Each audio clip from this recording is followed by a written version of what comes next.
Olá pessoal, hoje nós temos a nossa videoaula sobre empréstimos e financiamentos. As características principais que identificam, né, os empréstimos e financiamentos são as necessidades de caixa que a empresa tem. Então, quando ela tem necessidade de caixa para financiamento, para compra de bens, né, ela tem a possibilidade então de gerar um financiamento para a imobilização ou para o giro do negócio, que aí então é aquele recurso necessário, aquele empréstimo que a empresa obtém para fazer com que o negócio possa obter recursos necessários para fazer o giro normal, ou seja, comprar mercadoria e fazer o funcionamento natural da empresa, né? Incentivar, estimular pela falta de recursos que eventualmente a empresa possa estar passando em determinado momento. Então, o empréstimo, financiamento, ele basicamente ele está atrelado, né, à necessidade de caixa para giro e para imobilização. São os principais focos da realização de empréstimos ou de financiamento.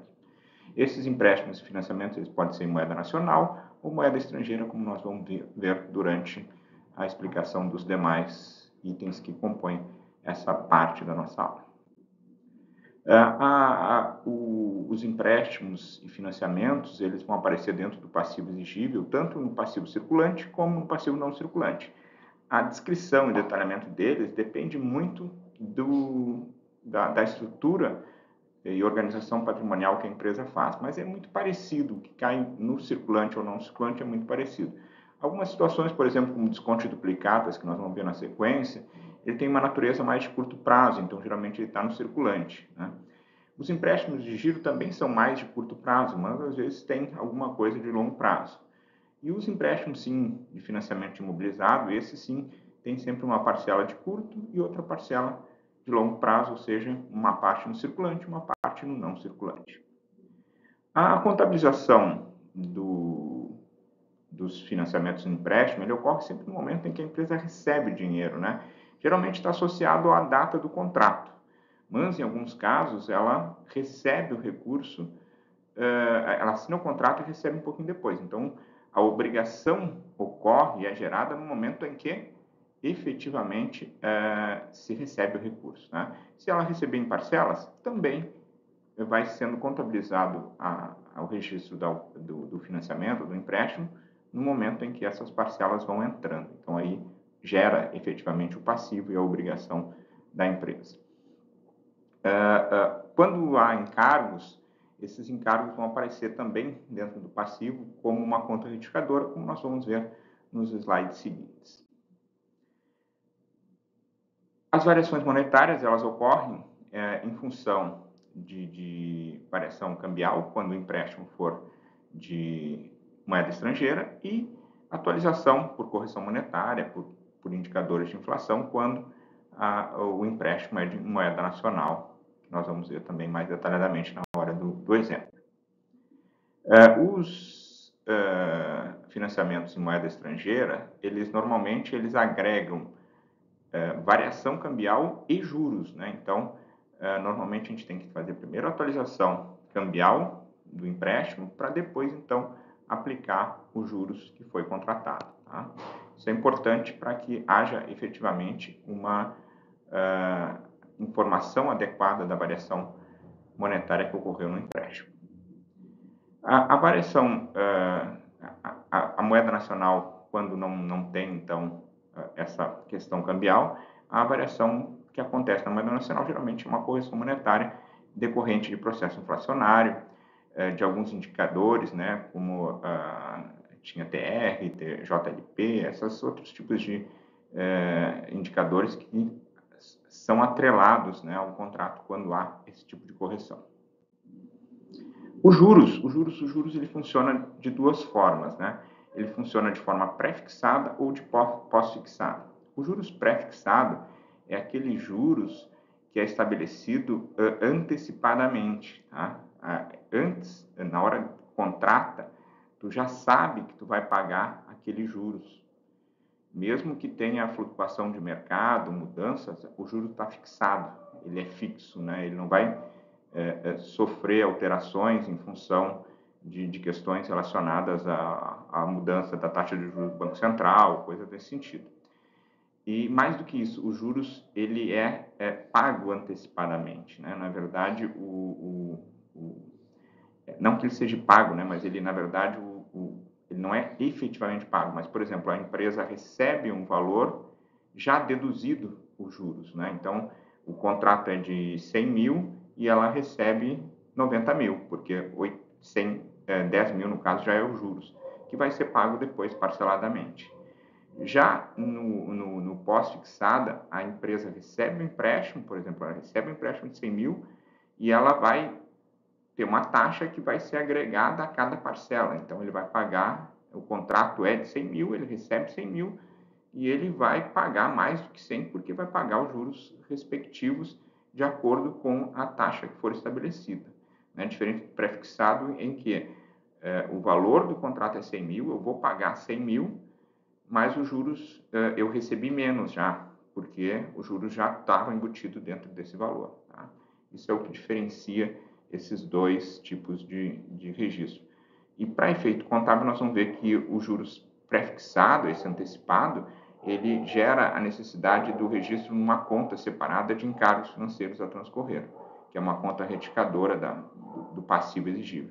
Já no contrato pós-fixado, os juros ele vai ser contabilizado nos meses seguintes, mas ele não precisa ser registrado no início do contrato. No contrato no início só se registra o valor do contrato em si mesmo. Então vamos ver um exemplo, né, da situação do juros pré-fixado, ou seja, uma situação em que a gente vai pagar os juros na hora da contratação, né? Na verdade, a gente vai receber pela diferença. Então, o exemplo aqui é no dia 16 de dezembro de XA, o supermercado Vem que Tem obteve um empréstimo do Banco do Brasil no valor de 60 mil, com vencimento em 6 de fevereiro, e a liberação foi feita dia 16 de dezembro, pelo valor de 53.760, ou seja, já deduzido os juros de 6.240. Lançamento contábil, debita-se banco pela diferença, 53.760, debita-se encargos financeiros a transcorrer por 6.240 e creditas o empréstimo pelos 60 mil, que é o valor realmente recebido, contratado, né? Porque o recebido foi a diferença, foi 57.760 e a obrigação que ficou a pagar foi 60 mil. Na sequência, então, a gente vai registrar os juros relativo a esse empréstimo e os pagamentos das parcelas. Então, o que a gente tem que fazer? A gente tem que pegar o valor total dos encargos, que foi 6.240, dividir pelo número de dias, que no caso do empréstimo total foi 52 dias, e aí multiplicar pelos dias de cada período. Né? O contrato foi dia 16, então começa a contar os juros a partir do dia seguinte, que é o dia 17, então nós temos o dia 17 ao dia 31, 15 dias, janeiro tem 31 dias e fevereiro vão ser 6 dias. Então a gente pega esse 6.240, divide por 52, multiplica por 15. Então o que a gente vai lançar? A gente vai lançar uma conta de resultado, despesa de juros a débito e creditar os encargos financeiros a transcorrer pelos 1.800, que é o relativo a dezembro, né? Esse é o lançamento do dia 31 de dezembro. No dia 31 de janeiro, nós vamos lançar a parte de juros de janeiro. Mesmo esquema, 6.240, divide por 52, multiplica por 31, deu 3.720. Vamos lançar despesa de juros a encargos financeiros a transcorrer esse valor. Depois, no último mês, a gente vai encerrar essa conta de encargos em fevereiro. Ficou com saldo de 720, que representam aqueles 6 dias, né, que faltou para completar os 52 dias, e aí nós debitamos juros, despesa de juros, creditamos encargos financeiros a transcorrer. E aí, claro, nesse vencimento a gente paga, né, porque o empréstimo, esse pré-fixado, ele tem uma data de vencimento e a gente vai pagar essa parcela, esse total do financiamento lá no final. E apesar de a gente ter recebido 53, a gente vai pagar 60, né, então, que é o valor contratado efetivamente do empréstimo. Tá? Essa seria a forma com juros lançado antecipadamente e descontado já do valor do empréstimo recebido. O segundo exemplo é aquele da moeda estrangeira, né? Então a gente vai estar contratando um empréstimo de 4 mil dólares em 30 de junho, um vencimento em 31 de agosto, né? Então, o vencimento também é único, né? O crédito foi feito na conta corrente do Banco do Brasil, os juros é de 2% e as taxas de câmbio são essas que estão descritas aí ao final de junho, de julho e de agosto, que vão gerar informações para a gente poder contabilizar a questão cambial e os juros desse empréstimo. Primeira operação é o contrato, né? Então, debitamos Banco do Brasil 20 mil e creditamos empréstimo 20 mil. Por quê? Porque o financiamento é de 4 mil dólares ao dólar de 5 reais cada um. Então, aos 20 mil reais. Primeira lançamento, final de julho, né? Um mês depois do contrato, é feito então o lançamento da variação cambial, que é a primeira coisa, sempre, não esqueçam, primeiro variação cambial e depois os juros. Então, nós pegamos os 4 mil dólares vezes 5,10, que é um novo valor do dólar, que vai dar 20.400 e diminui os 20 mil. Então, nós temos uma variação de 400 reais. Debita-se a despesa financeira, variação cambial passiva, credita-se o empréstimo, né? Então, uma conta de empréstimo tinha 20 mil, passou a ter 20.400. Por que é importante esse 20.400? Porque ele é a base do juros, né? Então, 20.400 vezes os juros do mês, que é 2%, nós vamos ter 408. Então, 408 é os juros dessa operação, né?